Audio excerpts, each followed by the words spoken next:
నమస్తే అండి. దేవసేన కథలకు స్వాగతం. ఈరోజు కథ 'ఆమె మొగుడు'. కథలోకి వెళితే మొట్టమొదట సుందర్‌ని పనికిరాని వెధవగా పిలిచి, తిడుతూ శాపనార్థంలో పెట్టింది అతని తండ్రి. ఏడో తరగతిలో అత్యవసర మార్కులొచ్చినందుకు, క్లాసు నోటు పుస్తకాలలో పెన్సిల్‌తో బొమ్మలు వేస్తున్నందుకు, ఆ పైన మూడేళ్లకి 10వ తరగతిలో వచ్చిన సెకండ్ క్లాస్ దేనికి పనికిరాదు కాబట్టి ఇంట్లో ఉన్న మరో బంధువు ముందే తండ్రి పనికిరాని వెధవ అని మళ్ళీ మళ్ళీ తిట్టేవాడు. ఆ బంధువు తండ్రికి వంతపాడాడు. ఆ వేసవి సెలవుల్లో ఇంటర్మీడియేట్ చేరకముందే గుంటూరులో ఐఐటీ కోచింగ్‌లో చేర్పించాడు.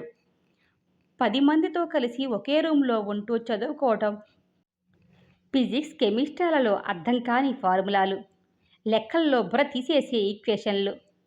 ఐఐటీలో పెడదామని చూసినా కానీ అదీ పని చేయలేదు. ఎలాగో వైజాగ్‌లో ఏదో ఇంజినీరింగ్ కాలేజీలో సీటు వచ్చింది. తల్లి మాట ఏనాడూ ఎలానూ పనిచేయట్లేదు ఆ ఇంట్లో. ఆవిడికి మొగుడు ఎంత చెప్తే అంత.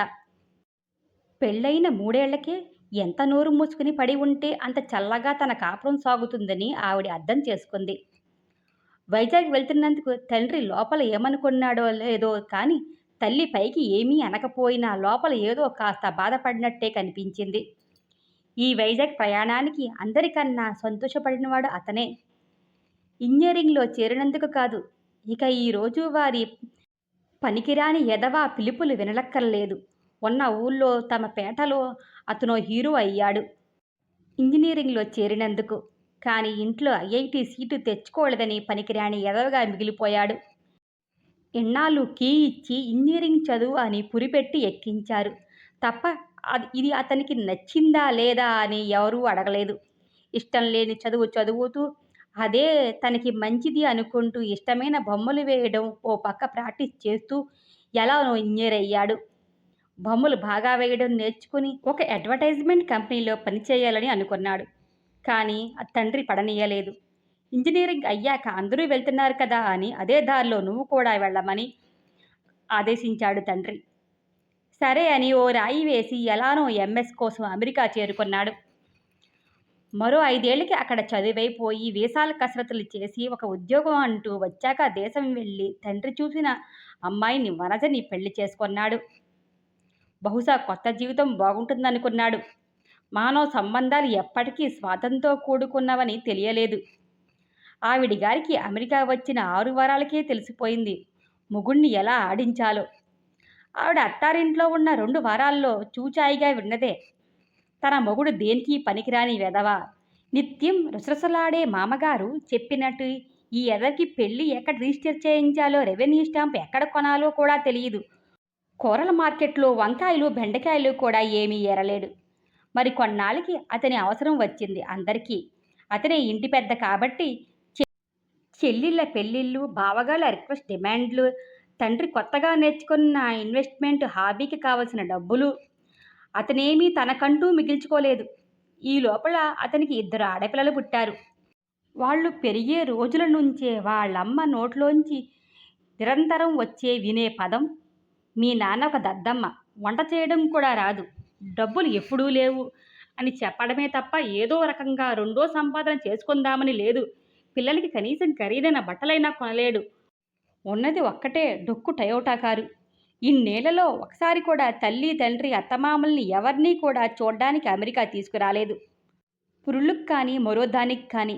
వాళ్ళని తీసుకురావాలంటే ఖర్చులవుతాయని, ఆ అప్పులు తాను కట్టలేనని అతను చెప్పాక కూడా ఈ సాధింపులు తప్పలేదు. కానీ అతనో చేతకాని దద్దమ్మ అనేది ప్రస్ఫుటంగా అందరికీ తెలిసింది. ఏళ్లు గడిచాక ఎవరి కుటుంబాలతో వారున్నారు. అత్తగారి వైపు కూడా అతను ఏదో చేయగలిగిన సహాయం చేశాడు. తల్లి, తండ్రి 2 ఏళ్ల క్రితమే పోయినప్పుడు వాళ్ళు చివరి కర్మలు చేసి వచ్చాక అతనికి మరోసారి దేశం వెళ్ళే పని లేదని స్పష్టమైంది. ఆ రోజు ఆదివారం మధ్యాహ్నం ఎవరో పిలిచారు వాళ్ళ అమ్మాయి బర్త్డే పార్టీకి రమ్మని. అతనికి వెళ్ళాలని లేక, మీరు వెళ్ళిరండి అన్నాడు భార్యాపిల్లలను. జీవితంలో ఒక్క సరదా లేదు ఉత్త దద్దమ్మ అంటూ ఆవిడ దెప్పింది. ఇప్పుడు ఈ పిల్లలను తను డ్రైవ్ చేసి తీసుకుని వెళ్ళాలా అనుకుంది. అబ్బా డాడీ ఆర్ యూజ్లెస్ అన్నారు 9, 10 ఏళ్ల హనీ, ఆద్య కూతుళ్ళిద్దరూ. మొదటిసారి వాళ్ళకి తెలిసినట్టుంది తండ్రి ఎవరో. వాళ్ళు వెళ్ళాక సోఫాలో జారబడి కళ్ళు మూసుకున్నాడు. వెళ్ళిన వాళ్ళు వెనక్కి వచ్చేసరికి రాత్రి 8 దాటుతుంది. పనికిరాని వెధవ, దద్దమ్మ, ఇప్పుడు యూజ్‌లెస్. ఇదే పదం అతను మొదట విన్నది తండ్రి నోట, తర్వాత భార్య నోట, ఆ పైన అనేక మంది నోట. ఇప్పుడు పిల్లలు అదే అంటున్నారు. నోరు, భాష, రంగు, రూపు మారాయి గాని పదం అదే, అర్థం అదే. నీరసంగా నవ్వుకున్నాడు. తాను పుట్టడమే ఒక తప్పు. తల్లి, తండ్రి ఒక రాత్రి సుఖం కోరుకున్నప్పుడు అది తాను పుట్టడానికి కారణం కావడం తన తప్పు. తనకి బొమ్మలు వేసుకోవడం ఇష్టమైతే తప్పు. ఐఐటీలో సీటు రాకపోవడం తప్పు. వైజాగ్‌లో పనికిరాని చదువు తప్పే. తల్లిదండ్రులు వాళ్ళు పోయేదాకా డబ్బు సహాయం చేసినా అమెరికా తీసుకురాలేకపోవడం తన చేతకానితనం. అందరికీ కావలసినంత డబ్బు తన దగ్గర లేకపోవడం తన పనికిరానితనం. చెల్లెళ్ళకి, బావగార్లకి సహాయం చేసినా అత్తగారికి, మామగారికి తగినంత సహాయం చేయలేనందుకు తానో దద్దమ్మ. అందరూ అమెరికా కొడుకుల్లాగా మూన్ లైటింగ్ చేసి ఇండియాలో అపార్ట్మెంట్లు కొనలేనందుకు తండ్రికి చివరిదాకా తానొక పనికిరాని వెధవే.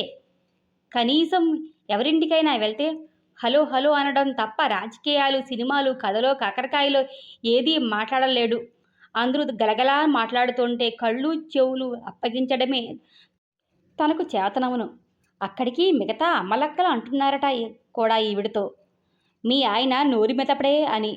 ఈవిడ తర్వాత చెప్పింది మీరింత దద్దమ్మ అనుకోలేదు అని జోడిస్తూ. నిజమే కదా! తాను ఎవరికీ ఎందుకూ పనికిరాడు. కీ ఇచ్చే బొమ్మలాగా ఆడగలడు. ఆ బొమ్మలో స్ప్రింగ్ కానీ పాడైతే లేదా దాంట్లో బ్యాటరీలు వేసేవారు లేకపోతే తను నిజంగా పనికిరానివాడే.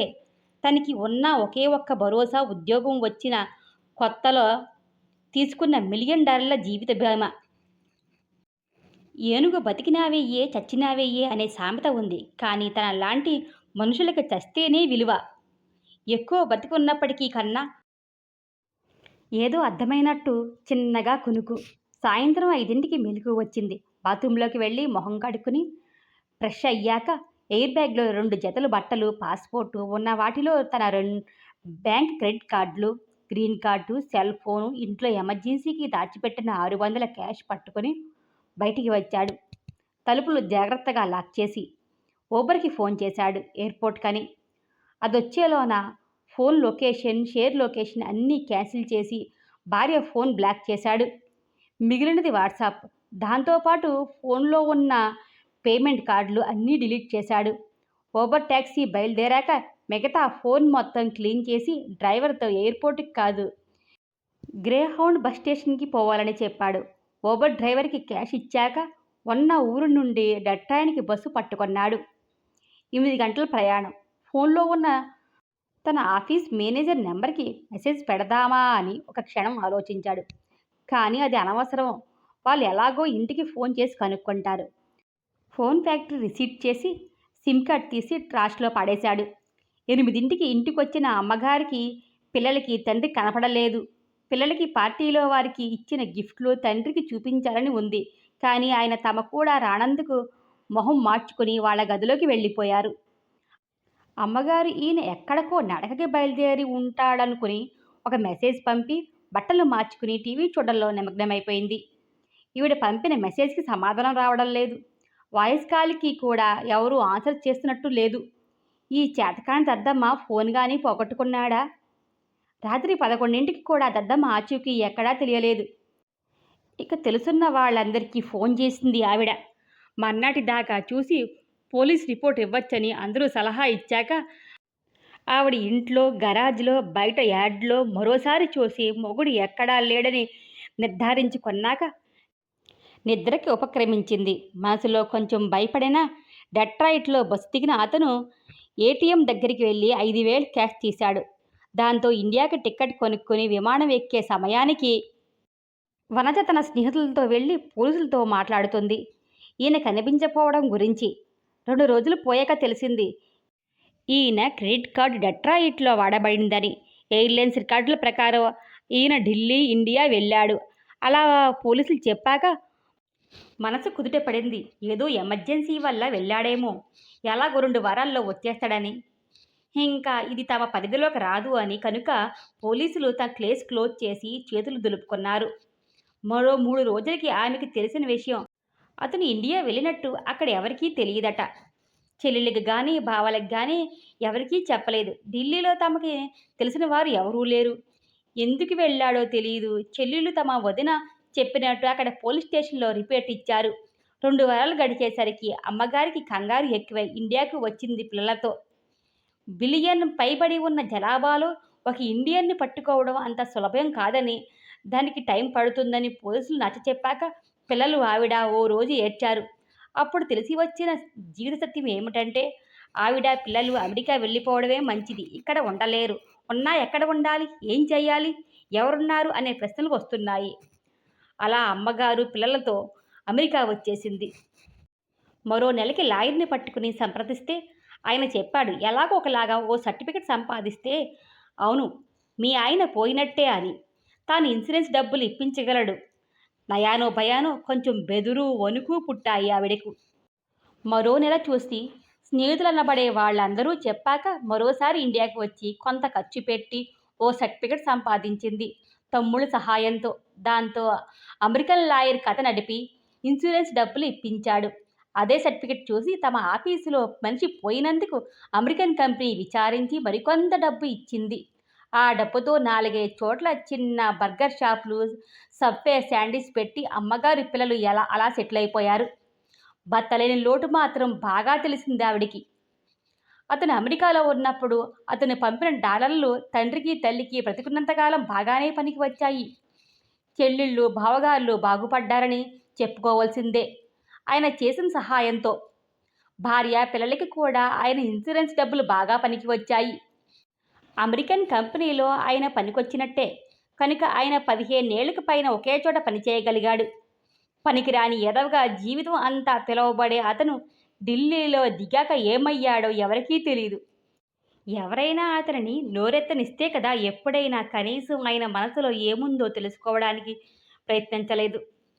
అయితే అతను వెళ్ళిన తర్వాత అవసరార్థం ఆయన డెత్ సర్టిఫికెట్ సృష్టించిన భార్య మాత్రం ఇప్పటికీ నుటి మీద బొట్టు పెట్టుకుంటూనే ఉంది.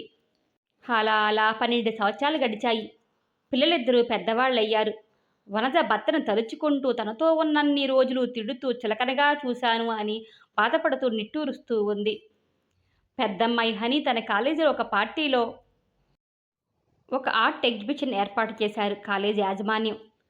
చాలా గొప్ప పెయింటింగ్స్ అని, అంత అందమైన పెయింటింగ్స్ మనం ఎక్కడా చూడమని అందరూ మాట్లాడుకుంటున్నారు అని తన ఫ్రెండ్స్ ఒక్కొక్కటిగా పెయింటింగ్స్ అన్నీ చూస్తున్నారు. ఒక ఫోటోను మాత్రం తదేకంగా చూస్తూ ఉంది హని. అన్ని పెయింటింగ్స్ మధ్యలో ఉన్న ఫోటోని. ఈ పెయింటింగ్స్ అన్నీ ఇతనివే. చాలా గొప్పవారు. అక్కడున్న ఒక అతను చెబుతున్నాడు. ఏదో అనుమానంగా చూసి షాక్ అయ్యింది. ఆ చిత్రాన్ని తన సెల్ ఫోన్లో బంధించింది. వాళ్ళ అమ్మకి మెసేజ్. వెంటనే మా కాలేజీకి రా అంటూ. వనజ తన చెల్లి ఆద్య కాలేజీకి చేరుకున్నారు. కాలేజీలో ఉన్న ఫోటో చూపించింది హని. వనజ తదేకంగా చూస్తూ కన్ఫర్మ్ చేసుకుంది. అక్కడ ఉన్నది తన భర్త ఫోటోయే అని.